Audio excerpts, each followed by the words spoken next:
चलो ठीक है। तो भैया हम बात कर रहे हैं एग्जांपल नंबर 6 की। एडवांस में आया एडवांस में कैसे क्वेश्चन आ रहे हैं, एनटीए वाले सब भी पहुंच सब अस्पताल जा रहे हैं। चलो कोई बात नहीं। अगर हम बात करें एग्जांपल 6 की, एनसीईआरटी का है, कहीं नहीं आएगा ये। Find unit vector. आपसे क्या पूछा गया है? यूनिट वेक्टर पूछा गया। क्या पूछा गया है? Unit vector. अच्छा एक बात मैं आपको बता दूं, यूनिट वेक्टर निकालने से पहले मैंने अपन ने 10.1 में यूनिट वेक्टर का क्या देखा था, इंट्रोडक्शन देखा था। उसमें मैंने आपको बताया था कि यूनिट वेक्टर जो था वो एक रिलेटिव टर्म है। कैसे टर्म है? Relative term. रिलेटिव टर्म का क्या मतलब है कि यूनिट वेक्टर केवल और केवल आप तब बना सकते हो या तब आप ड्रॉ कर सकते हो जब आपके पास पहले से कोई ऑलरेडी आपको वेक्टर दिया हो।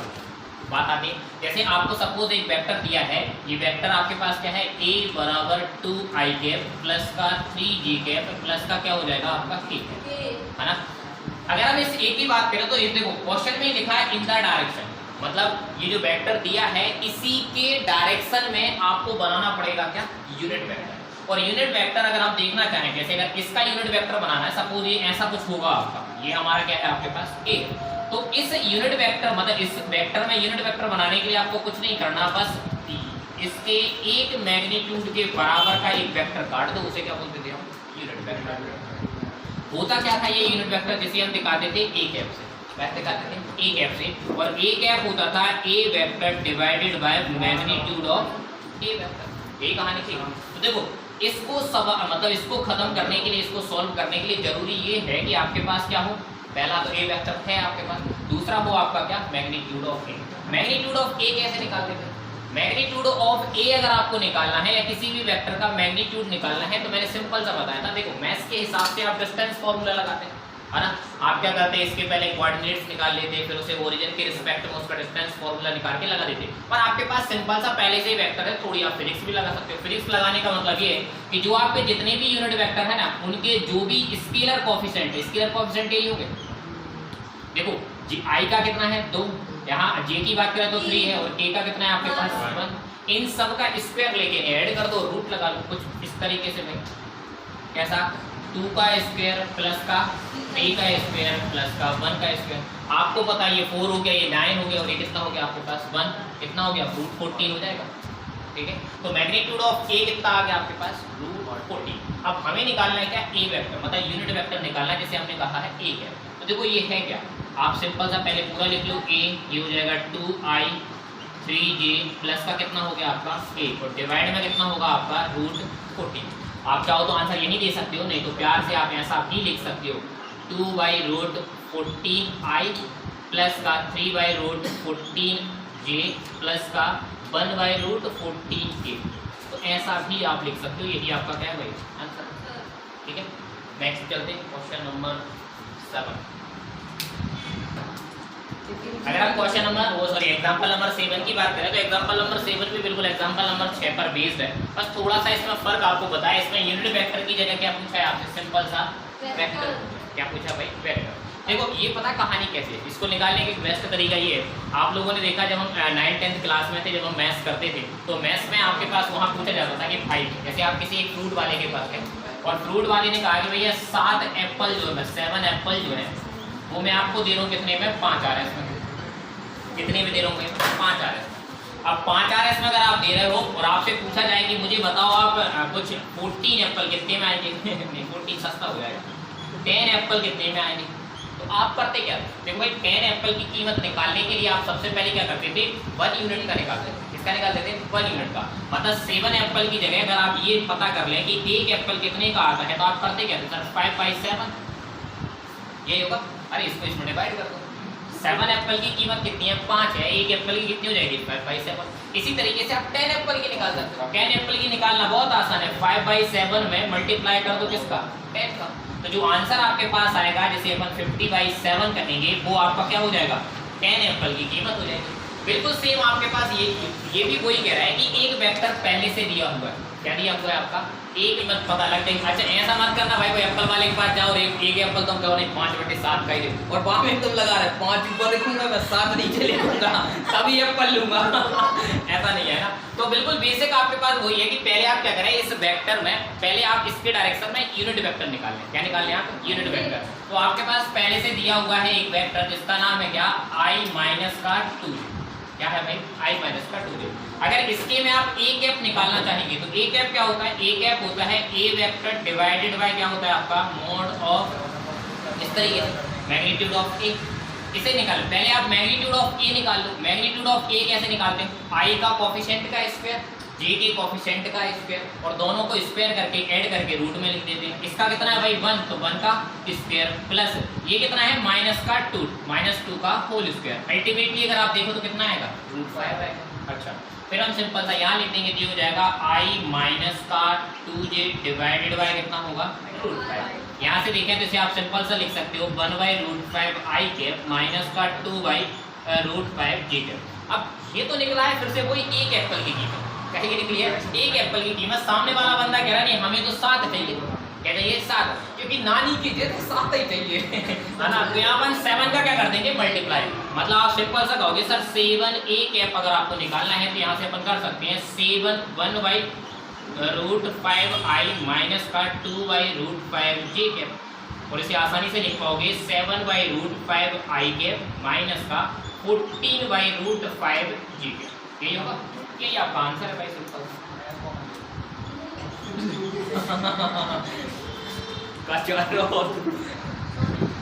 अब बात कर रहे हैं यहाँ पर आपके पास एग्जांपल नंबर 8। एग्जांपल नंबर 8 में कुछ नहीं किया है, उस सामने वाले बंदे ने बोला है कि आप सम की बात करें। सबसे पहले तो दो वेक्टर्स आपको दिए हैं, एक वेक्टर a है और दूसरा क्या है आपका b। पहले आप इनका सम निकालें और जो सम की डायरेक्शन होगी, सिंपल सी बात है, वेक्टर को वेक्टर के साथ जोड़ोगे तो कोई ना कोई आपके पास ऐसा वेक्टर मिलेगा जिसके पास अपनी डायरेक्शन होगी और उसके डायरेक्शन में क्या निकालना है आपको यूनिट वेक्टर। जैसे आप अभी a के डायरेक्शन में यूनिट वेक्टर निकालना है, सम के में निकालना है तो कैसे, पहले तो आप जोड़ लो इन्हें सिंपल सा, a वेक्टर प्लस का b वेक्टर जो कि सम हो जाएगा और ये जाएगा आपका 2i प्लस का 2j माइनस का 5k प्लस का होगा आपका 2i प्लस का j प्लस का हो जाएगा आपका 3k। क्या ये क्लियर है? अच्छा एक बात आपको ध्यान रखनी है, नॉर्मल जैसा आप जोड़ते जा रहे हो बस फर्क ये है कि i को i के साथ जोड़ना है, j को j के साथ जोड़ना है और k को k के साथ जोड़ना है। मतलब यहाँ से मिलेगा आपका a प्लस b बराबर 2 और 2 कितना हो जाएगा आपका 4i, ये हो जाएगा 2 मतलब कितना हो जाएगा 3j, ये हो जाएगा आपके पास सब्सट्रैक्ट हो जाएगा तो ये जाएगा आपका माइनस का 2k। ओके अब इस डायरेक्शन में आपको क्या निकालना है यूनिट वेक्टर। अगर a प्लस b सपोज अभी थोड़ी देर के लिए हम इसे मान लें r मान लें, मतलब ये क्या हो जाएगा आपका r वेक्टर। तो आपको निकालना है भैया r कैप, क्या निकालना है आपको r कैप। r कैप निकालने का फॉर्मूला क्या था, r vector divided by magnitude of r, यही कहानी थी। पहले आप इसका मैग्नीट्यूड निकाल लें, पहले मैग्नीट्यूड अगर निकालोगे तो कैसे निकालोगे, कोई कहानी है, i का करस्पॉन्डिंग कंपोनेंट क्या है आपका 16 हो जाएगा, 4 का स्क्वायर ये हो जाएगा 9 और ये हो जाएगा आपका कितना 4। टोटल अगर आप इसे मिलाओगे तो 29 बनेगा। हाँ ये हो जाएगा 25 प्लस 4 29। ऐसे ही अगर यहाँ देखें तो इस चीज़ को आप यहाँ कॉपी कर दें, ये हो जाएगा आपका 3j माइनस का 2k डिवाइडेड बाय कितना होगा आपका 29। इंडिविजुअल लिखना है तो आप इंडिविजुअल भी लिख सकते हैं, आपके पास हो जाएगा 4/29i प्लस का 3/29j और माइनस का 2/29k। ओके ऐसा आप लिख सकते हैं और यही आपका आंसर। ठीक है अब यहाँ देखो अगर हम बात करें एग्जांपल नंबर 9 की, तो एग्जांपल नंबर 9 में बिल्कुल बेसिक सी वही बातें यूज हो रही जो आपने 10.1 में पढ़ी है ना, उसके इंट्रो में आपने पढ़ी थी। देखो इसमें पूछा क्या है, आपको पूछा गया है सबसे पहले तो कि आप इसके डायरेक्शंस रेशियो निकालें। ओके फिर इसके बाद आपको डायरेक्शंस को साइंस भी क्या करना है आपको लिखना है ना। तो पहले तो आप एक काम करें, सबसे पहला काम कर लें कि आप वेक्टर लिखें। वेक्टर क्या लिखा है आपका i प्लस j माइनस का 2k, यही लिखा है। अगर हम देखें तो देखो एक बात आपको समझनी है, पहले आप समझो डायरेक्शंस रेशियो क्या है या डायरेक्शंस कोसाइंस क्या है। देखो सबसे पहले अगर अपन देखें इसे, अगर मैं 3D में उतारूं इस तरीके से, ये हमारा x एक्सिस है, ये y है और ये क्या है आपका z। अगर सपोज यहाँ पर कोई मैं एक पॉइंट ले लूँ जिसका नाम क्या है आपका P और इसके कोऑर्डिनेट दिए हैं x y z, थोड़ा सा बड़ा ज़्यादा हो गया। ओके क्या ये ये हमारा क्या था भाई ओरिजिन। ओरिजिन के रिस्पेक्ट में ये P का ये वाला क्या वेक्टर होगा आपका OP वेक्टर होगा कि नहीं। जैसे आप चाहो तो RB लिख रहे थे, क्या लिख रहे थे R वेक्टर, बात आती है। अच्छा इसी का अगर आप मैग्नीट्यूड ले लो, मैग्नीट्यूड ऑफ R या जैसे अपन मैग्नीट्यूड ऑफ OP अगर कहें तो क्या आ जाएगा, सिंपल सा लिख सकते हो R। मैग्नीट्यूड में क्या होती है हट जाती है आपके पास है ना, या तो आप सिंपल सा ऐसा लिखो नहीं तो R सिंपल भी लिखोगे तब भी आपका काम चल जाता है। अच्छा अगर हम देखें तो इसका मैंने जब वेक्टर फॉर्म लिखा था इस ओपी वेक्टर का, तो आपने लिखा था sir x I by J cap plus का क्या होता था आपका जेड। और इनकी अगर अपन बात करें ना, तो ये एक्स और वाई थे क्या, ये आपने बताया था सर ये थे स्केलर कंपोनेंट। क्या थे भाई, स्केलर कंपोनेंट। क्या थे आपके स्केलर कंपोनेंट। किसी भी वेक्टर में ये जो स्केलर कंपोनेंट होते हैं ना, जो स्केलर कंपोनेंट होते हैं, इन्हीं को हम कहते हैं भाई डायरेक्शन रेशियो। क्या बोलते हैं अपन इन्हें, डायरेक्शन रेशियो। ओके, अगर मैं डायरेक्शन रेशियो की बात करूं, जैसे यहाँ पर देखो तो x क्या हो जाएगा, x एक्सिस में, y हो जाएगा और दूसरा क्या हो जाएगा आपका z। अच्छा एक बात और ध्यान रखना है, एनसीईआरटी ने a से लिखती है, a इसे लिखती है, b इसे लिखती है और c इसे लिखती है, तो कोई समस्या नहीं। a बराबर क्या हो जाएगा x, b बराबर हो जाएगा क्या आपका y और c बराबर क्या हो जाएगा आपका z। अब अगर इस वेक्टर को इस वेक्टर के साथ अगर कंपेयर करोगे तो सिंपल सी बात है, ये क्या है i है, इसके साथ क्या होगा 1, ऐसे j है, इसके साथ भी कितना होगा 1, a के साथ कितना है आपका -2। देखो यहाँ पर पॉजिटिव होता है तो ये कितना आएगा -2। मतलब साफ साफ समझ में आ रहा है कि यहाँ पर a जो है वो कितना आएगा 1, b जो है वो कितना जाएगा आपका 1 और c की जो वैल्यू है वो कितना जाएगा आपका -2। और ये तीनों क्या कहलाएंगे भाई आपके डायरेक्शन रेशियो। क्या कहलाएंगे, रेशियो, डायरेक्शन रेशियो है। ओके, लेकिन अगली लाइन में आपसे बोला गया कि हमें डायरेक्शन कोसाइंस भी बताओ। क्या बताओ, डायरेक्शन कोसाइंस। अब ये डायरेक्शन कोसाइंस क्या है वो सुनो जरा। डायरेक्शन कोसाइंस कुछ और नहीं, ये जो पॉइंट P था, ये जो पोजीशन वेक्टर P था आपके पास, ये x एक्सिस के साथ अल्फा एंगल बना रहा था। ओके, y एक्सिस के साथ ये बीटा एंगल बना रहा था। और वहीं अगर मैं बात करूं तो ये z एक्सिस के साथ क्या बना रहा था, गामा। क्या बना रहा था भाई, गामा। ओके, अगर हम देखें तो इन तीनों एंगल को हमने बोला था डायरेक्शन एंगल। क्या बोला था हमने, डायरेक्शन एंगल। और डायरेक्शन एंगल का अगर हम कॉस ले लें, क्या ले लें अपन, कॉस। जैसे अल्फा का लोगे तो क्या हो जाएगा कॉस अल्फा, अगर बीटा का लोगे तो क्या होगा कॉस बीटा, और कॉस गामा का लोगे तो इन तीनों को बोलते हैं भाई अपन डायरेक्शन कोसाइंस। क्या बोलते हैं अपन, डायरेक्शन कोसाइंस। और इसको कॉस अल्फा को एल भी कहते थे। वही अगर अपन बात करें तो कॉस बीटा को हम क्या बोलते थे, एम भी बोलते थे, और कॉस गामा को हम एन भी कहते थे। इन दोनों में से कोई भी आप कह सकते हो। अब आपको निकालना है, ये होता क्या था, ये सिंपल सा अगर अपन बात करें तो आपके पास जो भी है, ये जो आपके स्केलर कंपोनेंट्स है ना, स्केलर कंपोनेंट्स को ऐसा लिख सकते हो x divided by magnitude of r vector. मतलब जिस वेक्टर की आप चर्चा कर रहे हो उस वेक्टर के स्केलर कंपोनेंट अगर पहले निकालना है आपका कौन सा, cos अल्फा, मतलब l निकालना है, तो i कैप के साथ जो स्केलर कंपोनेंट होगा उसमें डिवाइड कर दो इस मैग्नीट्यूड इस वेक्टर का। ठीक है, ये किया आपने, ये वाला लिया स्केलर कंपोनेंट, और ये क्या है पूरा का पूरा ओपी वेक्टर है। इस ओपी वेक्टर का क्या ले लिया आपने, मैग्नीट्यूड ले लिया, जैसे हमने r कहा है। ओके, ऐसे अगर मैं cos बीटा की बात करूं तो cos बीटा क्या था आपका बाय अपॉन r का मैग्नीट्यूड। ऐसे अगर अपन बात करें n की तो ये क्या है आपका z अपॉन मैग्नीट्यूड का। ये क्लियर है। यहाँ से अगर देखो तो इसे आप ऐसा भी लिख सकते हो भाई a अपॉन मैग्नीट्यूड r, क्योंकि आपने लिखा ना x बराबर क्या है आपका। ठीक, अगर हम बात करें तो ऐसा भी लिख सकते हो b अपॉन मैग्नीट्यूड r, या फिर आप लिख सकते हो c अपॉन मैग्नीट्यूड r। मुझे बताओ अगर मैं इसकी बात करूं तो इसका मैग्नीट्यूड कितना निकलेगा, मैग्नीट्यूड ऑफ a। देखो फिलहाल हम यहाँ बात कर रहे हैं ओपी की, और यही ओपी हमारा क्या है आपके क्वेश्चन में a दिया हुआ है।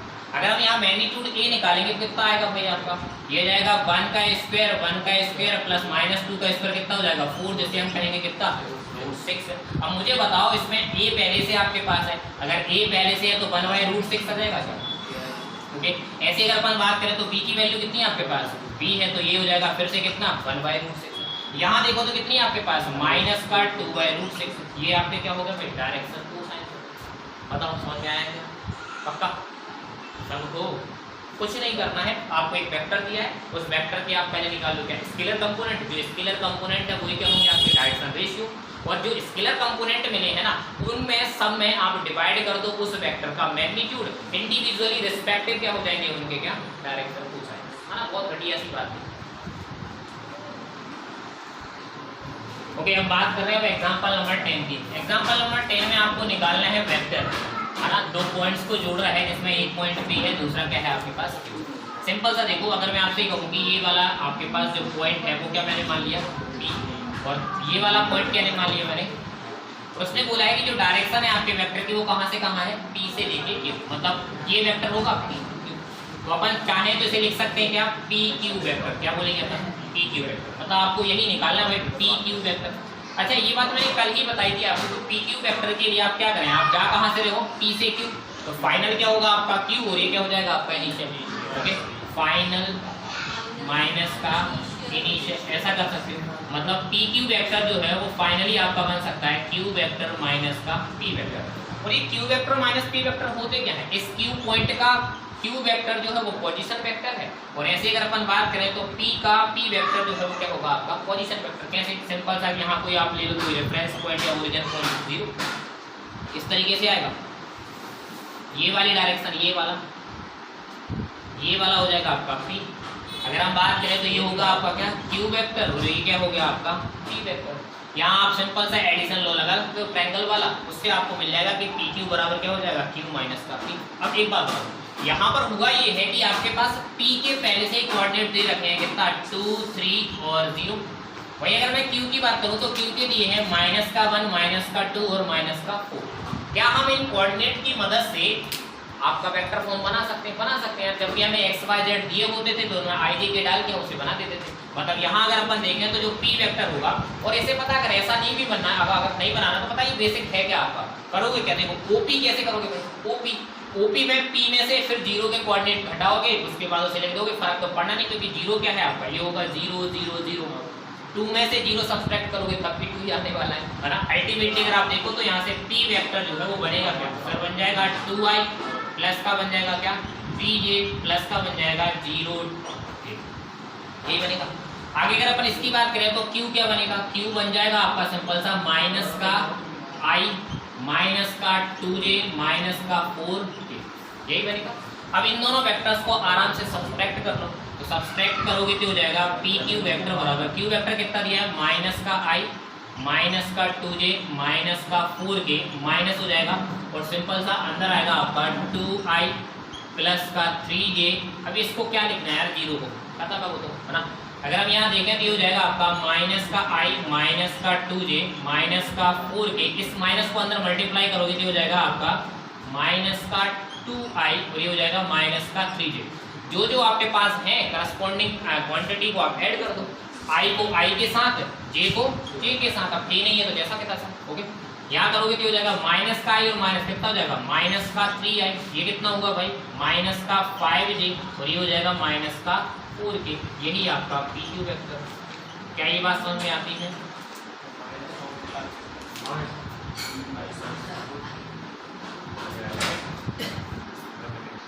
अब हम बात कर रहे हैं एग्जांपल नंबर 11 की, जो कि आपका सेक्शन फॉर्मूला पर बेस्ड है। इसमें आपसे ये कहा गया है कि आपके पास 2 पॉइंट है P और Q, जिनके पोजीशन वेक्टर्स आपको दिए हैं क्या OP और OQ।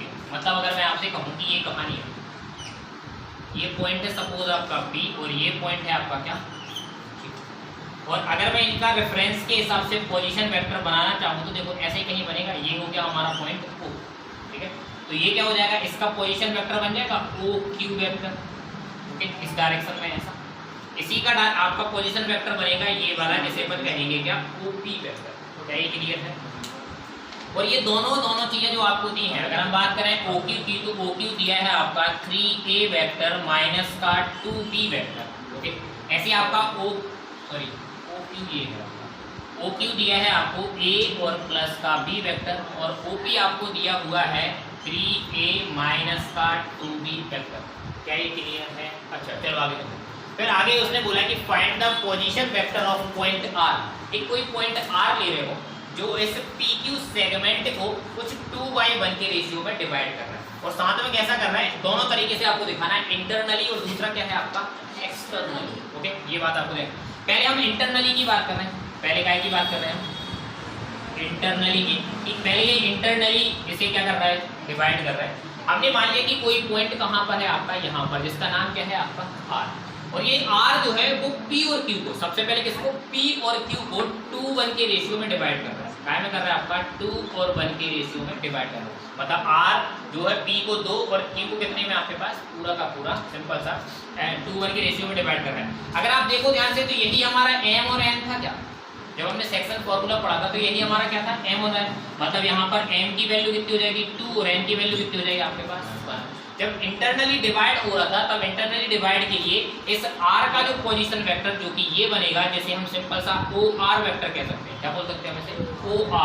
OR की जो वैल्यू है वो कैसे निकलेगी? तो OR को निकालने के लिए हमने कहा था कि जो m होता है इसका अपोजिट पोजीशन वेक्टर के साथ मल्टीप्लाई कर दो, मतलब इस 2 का मल्टीप्लाई किसके साथ होगा? OQ वेक्टर के साथ, फिर प्लस आता था बीच में, फिर इस 1 का मल्टीप्लाई कर दो किसके साथ? P के पोजीशन वेक्टर OP के साथ, तो ये हो जाएगा 1 into OP vector divided by 2 plus का 1। यही कहानी थी, यहाँ से निकालने अपन, तो ये हो जाएगा OR वेक्टर सिंपल सा 2। OQ बताओ, OQ कितना लिखा है? OQ होता है आपका A प्लस का B, यही लिखा है OQ, देखो ये वाला है OQ। वहीं अगर अपन बात करें प्लस का 1, OP कितना दिया हुआ है? OP दिया हुआ है आपका 3A माइनस का 2B वेक्टर डिवाइडेड बाय कितना हो जाएगा आपका? 3 हो जाएगा। आगे चल रहे हैं हम, तो यहाँ से जाएगा OR वेक्टर बराबर होगा आपका, इसका मल्टीप्लाई कर दो तो ये हो जाएगा 2A वेक्टर 2B वेक्टर, ये हो जाएगा 3A वेक्टर माइनस का 2B वेक्टर डिवाइडेड बाय कितना होगा? 3। A में A को जोड़ दो, देखो 2A और 3A कितना हो जाएगा? प्लस का 5A वेक्टर। वहीं अगर अपन बात करें 2B में से 2B, ये तो खत्म हो गया, ठीक है। डिवाइड में कितना जाएगा आपका? 3, मतलब अल्टीमेटली अगर देखा जाए इस R का इंटरनली में तो OR आ जाएगा आपका कितना? सिंपल सा 5/3A वेक्टर, और यही आपको चाहिए। तो कहीं ना कहीं इंटरनली तो आपने देख लिया, अब आपको क्या देखना है? एक्सटर्नली, ठीक है। तब तक आप इसे स्नैपशॉट ले लें, उसके बाद ओके। तो ये इंटरनली आपने निकाल लिया, हम बात कर रहे हैं एक्सटर्नली। क्या बात कर रहे हैं अपन? एक्सटर्नल। अगर एक्सटर्नली की बात करें तो यही वाली कहानी थी आपके पास, ये क्या है आपका? P और Q, ठीक है। इस Q पॉइंट का जो आपका पोजीशन वेक्टर था वो आपका क्या था? OQ, और इसकी वैल्यू कितनी दी रखी थी आपके पास? A प्लस का B। वैसे अगर मैं बात करूं इस P का पोजीशन वेक्टर जो है वो था आपका कितना? OP वेक्टर, जो कि आपका कितना है आपके पास? 3A वेक्टर माइनस का 2B वेक्टर। ओके, अब इस बार क्या करना है आपको? एक्सटर्नली।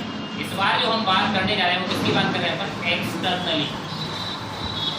एक्सटर्नली डिवीजन की बात कर रहे हैं, तो देखो वो कैसे होगा? तो सिंपल सी बात है, जो एक्सटर्नल डिवीजन कर रहा होगा या तो वो इस लाइन के इस तरफ आएगा, या फिर इस लाइन के क्या होगा आपका? इस तरफ, कहीं भी आप ले सकते हो। सपोज अगर मैं यहाँ ले लेता हूँ जिसका नाम कितना है आपका? R। अब अगर मैं R की बात करूं तो R के साथ जो P था वो कितना था आपका? 2, ओके। और R के साथ जो Q था वो कितना था आपका? 1 रेशियो। मतलब अगर हम देखें तो यहाँ से लेके यहाँ तक ये रेशियो है वो कितना होगा आपका? 2, और ये वाला जो रेशियो होगा वो कितना होगा आपका?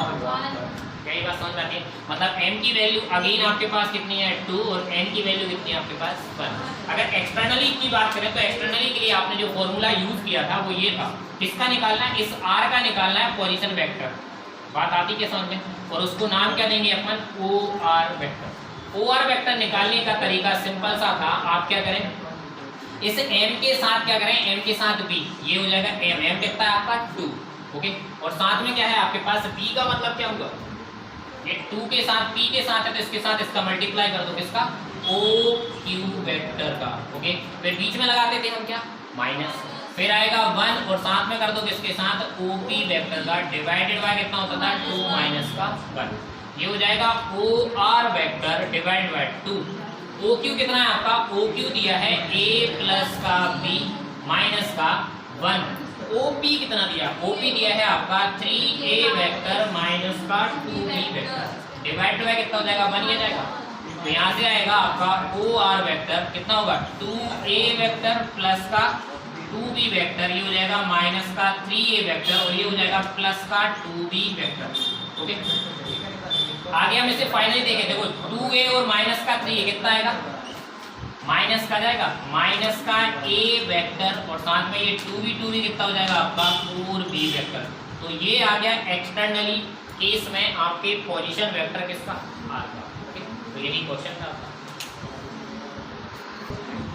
ठीक है। एग्जाम्पल नंबर 12 की बात करें। अच्छा, ऐसे एग्जाम्पल्स आपके पास आ सकते हैं, आपके पेपर में अगर कुछ आएगा तो इस तरीके का आ सकता है। और इसमें पूछा गया है कि आपके पास कुछ 3 कोऑर्डिनेट्स हैं, है ना, और 3 पॉइंट आपको दिए हुए जिनका वेक्टर फॉर्म मतलब पोजीशन वेक्टर्स आपको ये दिए, और पोजीशन वेक्टर देने के बाद आपसे ये पूछा जा रहा है कि क्या ये तीनों के तीनों जो है वो किसी ऐसे राइट एंगल ट्रायंगल के वर्टाइसेस हैं जो मतलब जो ट्रायंगल आपका कैसा हो, राइट एंगल। अब हमें पहले तो नहीं पता ना भाई कि एंगल आपका राइट एंगल होगा या नहीं होगा, तो हम कोई एक सिंपल सा खासा क्या करना है, एक बना ले रहे हैं ट्रायंगल।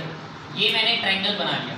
अभी हमें ये भी नहीं पता कि किस डायरेक्शन की अगर अपन बात करें, देखो ये मैंने दे दिया क्या ए, और ये क्या दे दिया मैंने बी, और ये दे दिया मैंने क्या सी। कुछ भी अपना ट्रायंगल बना लिया, जो कुछ हमें आएगा उसके बाद हम उसे बना देंगे। अब आप अगर देखो ध्यान से तो क्या क्या बन सकता है, एक साइड बनेगी क्या आपकी ए बी बनेगी साइड, एक साइड बनेगी आपके पास क्या बी सी, और एक साइड बन जाएगी आपकी क्या ए सी। एक साइड हो गई ए बी, फिर हो गई बी सी, और फिर हो गई आपकी क्या ए सी। अगर मैं ए बी की बात करूं, देखो ए क्या दिया है, ए दिया है आपका 2i माइनस का j प्लस का कितना, यही है आपके पास। अगर हम b की बात करें तो b कितना है आपका i माइनस का 3j माइनस का 5j, और c की अगर अपन बात करें तो c आपको दिया है 3i माइनस का 4j माइनस का कितना हो जाएगा 4j। अब देखो अगर आपसे कहा जाए कि ए बी साइड क्या निकालना है, अगर अपन ए बी साइड की बात करें, मतलब ए बी वेक्टर अगर मैं निकालना चाहूँ तो ए बी वेक्टर कैसे निकालोगे, ए बी वेक्टर निकालने का तरीका क्या है, सिंपल सा सर बी वेक्टर माइनस का ए वेक्टर, यही करोगे। और b माइनस का a वेक्टर करोगे, मतलब आप सिंपल सा i को i के साथ सब्ट्रैक्ट कर दो, j को j के साथ कर दो, और k को k के साथ। तो देखो ऐसे करते हैं, जो लास्ट वाला होता है अगर हम देखें तो आप ऐसा बना लो, डायरेक्ट कर सकते हो, प्लस लगाया ये हो जाएगा आपका i, फिर प्लस का लगाया ये हो जाएगा j, और फिर प्लस का लगाया ये हो जाएगा आपका क्या, ऐसा कर सकते हैं। इसका देखो यहाँ कितना 1 है, और यहाँ कितना है आपका 2, 1 माइनस का 2 कितना होगा भाई, माइनस का 1 आएगा। ओके, यहाँ देखें ये कितना है माइनस का 3, और ये कितना है आपका माइनस का 1, माइनस माइनस होगा तो प्लस चला जाएगा, कितना आएगा आपका माइनस का 2। फिर अगर अपन बात करें ये कितना है माइनस का 5, और ये कितना है आपका 1 है, और माइनस होकर कितना हो जाएगा माइनस का 6 हो जाएगा। मतलब वेक्टर आपका सिंपल सा बन गया, जो ए बी वेक्टर है वो बन जाएगा आपका माइनस का i माइनस का 2j, और माइनस का कितना हो गया 6। अगर इसे ए बी वेक्टर का मैग्नीट्यूड आपको निकालना हो तो ए बी वेक्टर का मैग्नीट्यूड कैसे निकालोगे, i का जो कोएफिशिएंट है उसका स्क्वायर, और बाद में सबको जोड़कर रूट ले लो उसकी, तो कैसे आएगा आपके पास 1 का स्क्वायर 1 हो गया, 2 का हो गया 4, ये कितना हो जाएगा 6 का कितना हो जाएगा 36, जो कि बनेगा आपका 41, ये बनेगा। इसी तरीके से अगर अपन देखें तो BC निकाल सकते हो, BC को भी क्या लिखोगे भाई, BC वेक्टर अगर निकालना है तो C वेक्टर माइनस का B वेक्टर। अब मैं डायरेक्ट कर लेता हूं, देखो इसमें से करेंगे इसको सब्ट्रैक्ट, तो 3 में से 1 गया, कितना बचा आपका 2i आएगा। इसी तरीके से -4 में से -3 ऐड हो जाएगा, ये -4 ये है, -3 ये है, बीच वाला माइनस इसे प्लस बना देगा तो कितना आएगा माइनस का j, फिर -4 और ये कितना हो जाएगा माइनस का 5 प्लस बनेगा तो कितना हो जाएगा प्लस का k, यही बनेगा। अगर हम इसका BC का निकालें, BC का मैग्नीट्यूड अगर निकालेंगे तो कितना आएगा, ये जाएगा आपका 2 का स्क्वायर 4, 1 का स्क्वायर 1, और 1 का स्क्वायर 1, मतलब रूट कितना जाएगा आपका 6, यही बात है। अच्छा अगर आप देखो ध्यान से तो ये क्या है आपका AC वेक्टर, कैसे निकालोगे AC वेक्टर, ये क्या है AC वेक्टर। अगर AC वेक्टर निकालना तो C में से A निकालना पड़ेगा, सब्ट्रैक्ट करना पड़ेगा, तो 3 में से 2 गए, कितना बचा आपका I वेक्टर। फिर -4 में से माइनस का 1 मतलब प्लस, आपका कितना हो जाएगा माइनस का 3j आ जाएगा। इसके बाद अगर -4 की बात करें तो ये हो जाएगा माइनस का 1, जिसे हम लिख सकते हैं क्या माइनस का 5k। हमें चाहिए क्या सिंपल सा AC वेक्टर का, AC वेक्टर चाहिए। AC वेक्टर की बात करें तो ये AC वेक्टर क्या हो जाएगा आपका, यहाँ से रूट की बात करें तो ये हो जाएगा 1, ये हो जाएगा 9, और ये हो जाएगा आपका कितना 25, जिसे आप लिख सकते हो कितना √5 35। अब एक बार बताओ, अगर गौर से देखो आपके पास तो जो मैग्नीट्यूड ऑफ AB है, जो मैग्नीट्यूड ऑफ AB है, अगर आप इसका स्क्वायर करो तो ये बराबर है आपके मैग्नीट्यूड ऑफ BC के स्क्वायर के, प्लस और साथ में कितना हो जाएगा मैग्नीट्यूड ऑफ AC के स्क्वायर का, मतलब स्क्वायर दोनों का अगर ऐड कर रहे हैं तो ये मिल रहा है आपको। कैसे देखो 41 का अगर आप स्क्वायर लोगे तो सिंपल सा 40 बन जाएगा। ओके, इसी तरीके से अगर अपन यहाँ देखें तो BC कितना है आपका, BC है BC आपका कितना 6, और AC कितना है आपका 35। मतलब सिंपल सा ये अगर देखा जाए तो AB जो है वो हाइपोटेनियस का काम कर रहा होगा, और इनमें से दो में से कोई भी आप क्या ले सकते हो, एक आपका हो जाएगा बेस और दूसरा क्या हो जाएगा आपका परपेंडिकुलर। तो पहले तो आप हाइपोटेनियस बना लें, ये वाली जैसे अगर अपन बात करें तो ये बन गया क्या आपको हाइपोटेनियस। क्या नाम दिया आपने AB, ऐसा ही बनेगा। फिर अगर अपन बात करें तो ये वाला, अब सिंपल सी बात यार, ये वर्टेक्स क्या बचा होगा, सी तो बचा होगा, मतलब साफ साफ नजर आ गया कि एंगल सी जो है वो क्या है आपका 90 डिग्री का है। तो इस तरीके से आपके पास बने थे ए बी, ओके। फिर क्या बना है आपका ए बी के बाद बी सी है, ए सी की बात करें तो ये हो जाएगा ए सी और ये हो जाएगा बी सी। इस तरीके से आपको बता, बात आ गई सबसे, ओके ठीक है।